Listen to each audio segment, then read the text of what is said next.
के द्वारा, प्रभु के दास के द्वारा, और उसका नाम क्या है? लुदिया नामक। वो क्या थी? लुदिया नामक जो स्त्री थी, वो बड़े ध्यान से सुन रही थी और सबसे कोने में बैठी थी, वो सबसे लास्ट में बैठी थी।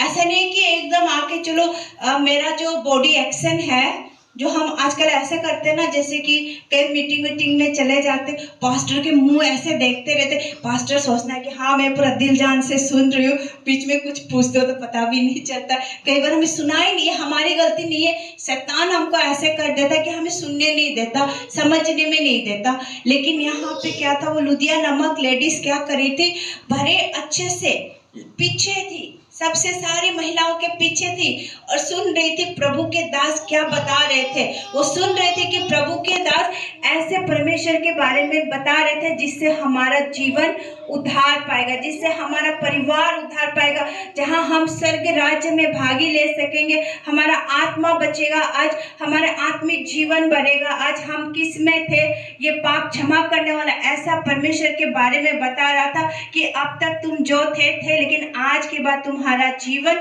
एक अच्छा जीवन होने जा रहा था। हालेलुया।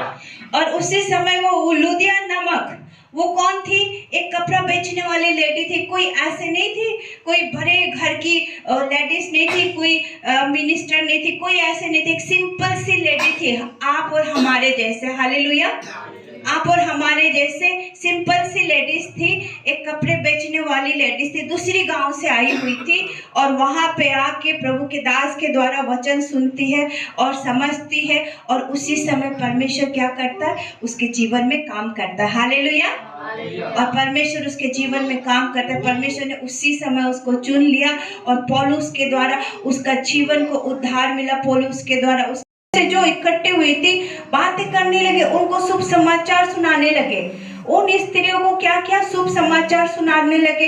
पौलुस को ये नहीं पता था कि वो कहीं से भी आए होंगे, वो लेडीज वहां पे नदी के किनारे क्या कर रहे थे। उन लेडीजों को उस दिन ये नहीं पता था कि हम आज ऐसा प्रभु के दास को, ऐसा प्रभु के चुने हुए इंसान को, बंदे को मिलेंगे कि आज उनका जीवन उद्धार पाने जा रहा था। हालेलुया।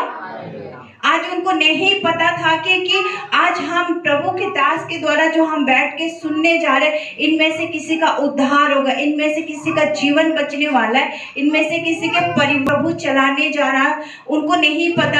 दास जो वचन सुना रहे, क्या उसको हम प्रभु से प्रार्थना करें कि हे प्रभु मेरे दिल को खोल दो, हे प्रभु मेरे कानों को खोल दो, जो वचन आप यहाँ पे खड़े होके हम प्रभु के दास के द्वारा हम सब पहुँचा रहे हो प्रभु, क्या वो वचन मेरे जीवन को बदल दे, मेरे हृदय को खोल दे, मेरे कान को खोल दे, जो शैतान ने अभी तक जो पट्टी डाला उसको तोड़ दे, समझने की मुझे बुद्धि दो, ज्ञान दो परमेश्वर, ताकि मैं प्रभु आप में आगे बढ़ूं, और ना ही मैं आप में आगे बढ़ूं, मेरा पूरा परिवार, मेरा पूरा घराना, मेरा पूरा रिलेटिव्स, मेरे रिश्तेदार, मेरे पड़ोसी, सभी लोग मेरे सुनने से उनको भी उद्धार मिले। हालेलुया।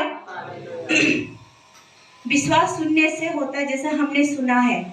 अभी देखिए ये जो पवित्र बाइबल है, यहाँ पे सब ने सुनने और प्रार्थना करने के द्वारा ही उनका जीवन में बड़े बड़े अद्भुत काम हुए हैं। हालेलुया। अब्राहम परमेश्वर से कहता है, प्रभु कब तक मैं ऐसा रहूं? आपने कहा है कि आप तो मेरा वंश बढ़ाने जा रहे हो, आप तो मेरा वंश बढ़ाने जा रहे हो, लेकिन मुझे दूर दूर तक कुछ नहीं देख रहा। तो एक वचन में आके प्रभु कहता है आ जाओ। शाम के समय, रात के समय अब्राहम को प्रभु ने बाहर ले जाता और बोलते कि तारे गिन पाया? अब्राहम नहीं गिन पाया। तब उसने विश्वास किया। विश्वास तो पहले भी करता है, लेकिन आज के समय में क्या हमें, जैसे कि इस कदम में मैंने विश्वास किया, अगला कदम मेरा पता नहीं वहां चला जाता, फिर तीसरा कदम विश्वास में, चौथा कदम इधर। तो अब्राहम का भी ऐसे परमेश्वर ने बोला आगे, तब अब्राहम ने प्रभु धन्यवाद कहा। उसी तरह हम देखते कि बाइबल में हम सभी लोग जानते कि एस्टर के बारे में, है ना। एस्टर एक ऐसी लड़की थी, छोटी जात की, एक छोटी घर के, कुछ भी नहीं था घर पे, लेकिन जब राजा के महल में सभी को वहां पे ले गए तो प्रभु को विश्वास करती थी, वो विश्वास करती थी, प्रार्थना